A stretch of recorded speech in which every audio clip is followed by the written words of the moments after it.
Yesu nashimwe cyane muvandimwe nguhaye ikaze mu ijambo ry'Imana nkuko bisanzwe ni Ntambara Emmanuel. Ariko mbere yuko ninjira mu byanditswe byera ndagira ngo mfate uyu mwanya wo gushimira umuntu wese unkurikirana kuri sano 250. Ikindi gikurikiyeho nkwifurije umwaka mushya muhire, nkwifurije Noheli nziza, nyemerera nkwifurize Noheli nziza mu izina rya Yesu.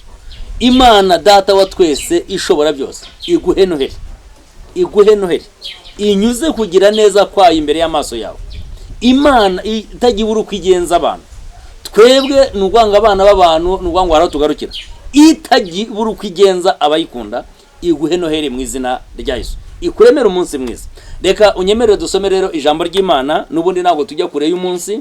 Imana iguhe umugisha mwinshi mu izina rya Yesu. Ijambo riravuze ngo nuko umwana yatuvukiye, duhawe umwana w'umuhungu, ubutware buzaba ku bitugu bye, azitwa igitangaza, umujyanama, Imana ikomeye, data wa twese uhoraho, umwami w'amahoro. Wanyemereye nkasubiramo muri aya magambo nkayasubiramo mu izina rya Yesu.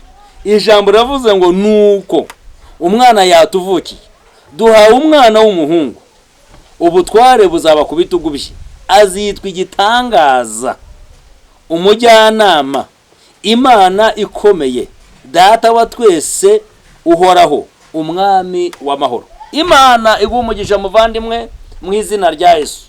Nuvuga ngo uyu mwana uri muvugwa muri iki gitabo nuvuga ngo ninde? Uyu mwana ninde? Uyu mwana Yesaya abonye ninde? Ni Yesu Kristo, umwami w'amahoro. Uyu mwana nuvuga ngo yigeze amubona Yohana yandika igice cyaho cya mbere, aravuga ngo mbere na mbere hari ijambo, kandi ijambo yahoranye n'Imana, kandi ijambo yari Imana, ngo mu byaremwe byose nta na kimwe kitaremwe na jambo. Mu bintu byose bibaho nta na kimwe kitaremwe na jambo. Mu byo tubonesha amaso, mu byo twumvisha amatwi yacu, n'ibyo tutarabona biriho. Nuvuga ngo bivuze iki? Byose byaremwe na jambo. Imana iguha umugisha muvandimwe mu izina rya Yesu. Hanyuma Yesaya, uyu nguyu rero Yesaya wahishuriwe uyu mwana, numwe mu bahanuzi bakuru. Bibiliya ivuga ko Yesaya numwe mu bahanuzi bakuru, ariko nuvuga ngo mu kwereka uyu mwana yaramweretse haca imyaka myinshi cyane uyu mwana ataraza. Mu kwandika rero avuga ngo duhawe umwana w'umuhungu. Nuvuga ngo Imana ishobora byose duhaye umwana w'umuhungu, azitwa igitangaza, umujyanama, Imana ikomeye, data wa twese uhoraho. Ariko aravuga harimo ijambo rikomeye, aravuga ngo ubutware bw'uyu mwana ngo buzaba ku bitugu, ubushobozi bw'uyu mwana buzaba ku bitugu bye, imbaraga z'uyu mwana zizaba ku bitugu bye. Nuvuga ngo ahishurirwa uyu mwana, ariko aranamudekiriva, nuvuga ngo agaragaza iby'uyu mwana. Uyu mwana Bibiliya iravuga ngo yasanze gusa n'Imana atari ibyo kugundira, ngo yisiga ubusa, yemera gufata igitabo gifatanishijwe ibimenyetso 7, yemera kukimenagura, yishyiraho ibyaha byacu, yishyiraho intimba zacu, yishyiraho amafuti yacu, yemera guhinduka, nuvuga ngo guhinduka icyaha kugira ngo twebwe duhinduke abakiranutsi. Bibiliya iravuga ngo ava mu bwiza, yararema aririmbirwa n'abakerubi n'abaserafi, aririmbirwa n'abakuru 24 bamwikubita imbere bavuga ngo urera, asiga ibyo, yemera kwisiga ubusaza mu isi. Hanyuma rero nuvuga ngo umukozi w'Imana aramwerekwa, abona yasize byose yaje mu isi. Niho yavuze ngo dore umwari azasama inda. Nuvuga ngo arimo agaragaza uburyo Mariya azakira uyu mwana. Bibiliya ivuze iki? Aravuga ngo duhawe umwana w'umuhungu, azitwa aya mazina, ni igitangaza, Imana ikomeye, data wa twese, kandi ngo ubutware buzaba ku bitugu. Ndimo ndashaka kukwereka ikintu bita ubutware. Iyo turebye mu isi, reka ngo urugero rwo mu isi, no kuvuga ngo turebere mu gisirikare. Iyo tuvuze ngo ubutware buzaba ku bitugu, ubuyobozi buzaba ku bitugu, buriya iyo dufashe generali ibirango yambara ku ntugu, nuvuga ngo bitandukanye n'ibyo kapiteni yambara. Ibirango generali furu yambara bitandukanye n'ibyo soruda yambara. Ibirango generali yambara bitandukanye n'ibyo majoro yambara.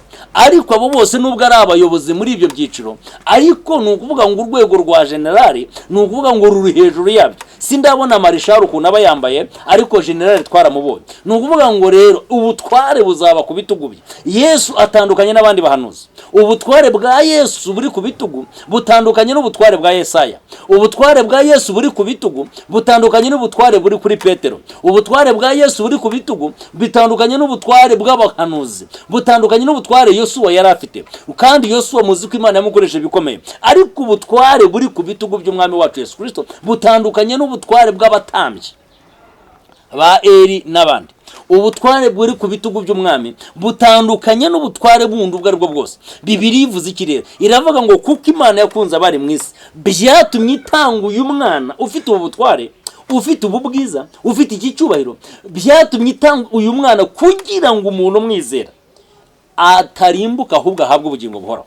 Ndashaka kuvugana nawe muvandimwe, kwemera ukakira uyu mwana ni ukuvuga ngo mu isi y'ibitafatika, mu isi y'umwuka, wakiriye ubushobozi, wakiriye imbaraga, wakiriye ubuzima, wakiriye icy'agaciro, wakiriye zahabu mu izina rya Yesu. Kuko Bibiliya iravuga ngo udafite uyu mwana aciriweho iteka, ariko ufite uyu mwana ahawe ubugingo buhoraho. Bibiliya ni ukuvuga ngo iragaragaza neza yuko ufite uyu mwana, nta magambo menshi, ufite uyu mwana afite ubugingo. Ubugingo ntabwo buzana n'ibyo dutunze, ubugingo ntabwo buzana n'ibyo twagezeho, ubugingo ntabwo buzanwa n'imiryango dukomokamo, ubugingo ntabwo buzanwa ni ukuvuga ngo na feva abantu ngenda ngirira ku bantu. Ubugingo buzanwa n'ijambo rimwe, kwakira Yesu Kristo mwami n'umukiza. Kuba ufite uyu mwana ufite ubugingo, udafite uyu mwana aciriweho iteka. Ni ukuvuga ngo rero Bibiliya ivuze iki? Iravuga ngo duhawe umwana w'umuhungu, kandi uyu mwana yatuvukiye. Ni ukuvuga ngo ni umwami w'amahoro, ni umujyanama mwiza. Ni ukuvuga ngo niwe mujyanama mu buzima. Yesu niwe mujyanama mu buzima. Ni ukuvuga ngo inama z'abantu zijya zibaho, ariko hari igihe zijya zizamo kirogoya. Bibiliya iravuze ngo rero uyu mwana niwe mujyanama mu buzima, ni umwami w'amahoro. Ukeneye amahoro? Isi nta mahoro ifite, iyi si nta mahoro ifite. Niba ukeneye amahoro, ugomba kwakira umwami w'aya mahoro. Aya mahoro nta handi. Bibiliya iravuga ubwo yaragiremo asoza misiyo, yaravuze ngo dore ndagiye, ariko mbasigiye amahoro ya. Bivuze iki? Niwe mwami w'amahoro, ni umwami w'amahoro, ni data wa twese. Aravuga ngo ndagiye jewe, ariko mbasigiye amahoro yanjye. Amahoro data yampaye, amahoro mfite ndayabasigiye, ariko simbahaye nk'uko abisi batanga. Ngewe mbahaye amahoro mu izina rya Yesu. Ndeka mvuge kuri aya mahoro. Ubu ufite aya mahoro ukaburara ukaryama ugasinzira. Ubu ufite aya mahoro abantu bakakugambanira ukabahereza imbabazi. Ubu ufite aya mahoro umuntu akakugirira nabi ariko ukamuga ngo Imana ikubabarire. Ubu ufite aya mahoro n'ubwo aya mahoro nta kiyajyana, nta kiyenyeganyiza, kuko wicaranye n'umwami w'amahoro. Yesu ari ku rugi rw'umutima wawe, arimo arakomanga kugira ngo yinjire musangire.